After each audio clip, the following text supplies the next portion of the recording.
Next question. Top 10 books about investing that you would recommend.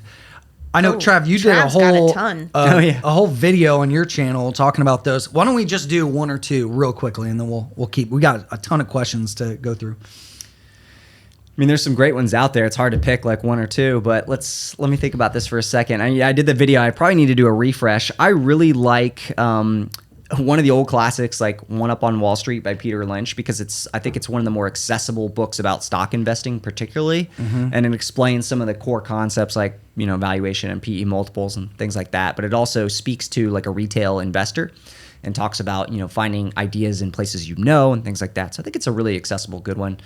I really like 100 Baggers by Chris Mayer, which is like a newer book. Again, these are all stock investing focused, but that one I think goes through a lot of great case studies of some of the best performing stocks over the last 50 to 100 years, and what were those common characteristics among them.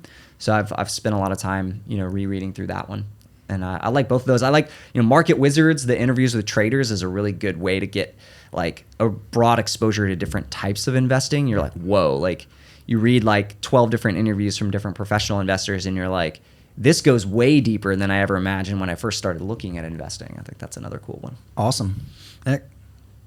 We can move on to the next question, though. I mean, he's okay. Well, I have two that book pro. I have two that I always recommend. Okay. Trading in the Zone. That's the one I was going to say. By Mark Douglas, and then The Mental Game of Trading by Jared Tendler. If you haven't read those, what are you doing? Stop trading and read those damn books, because that will give you the foundation of the mental side, which a lot of people ignore because it's not sexy, but it's the most important. So Trading in the Zone, Mark Douglas, and The Mental Game of Trading.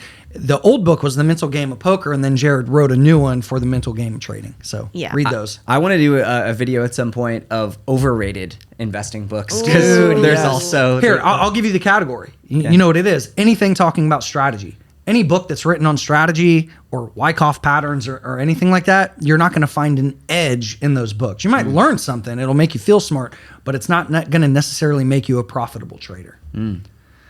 I have a controversial one. Okay. What? Principles by Ray Dalio. Ooh. Here we go. I think it's way overrated. I also have a second overrated one, which is The Intelligent Investor by Ben Graham. That makes me a heretic or heretic. Okay, give a one sentence reason about Principles and the other one.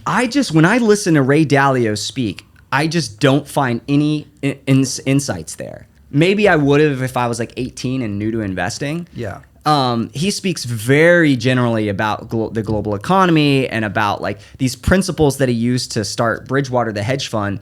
I don't think you could actually read that book and take anything specific away to go start your own hedge fund.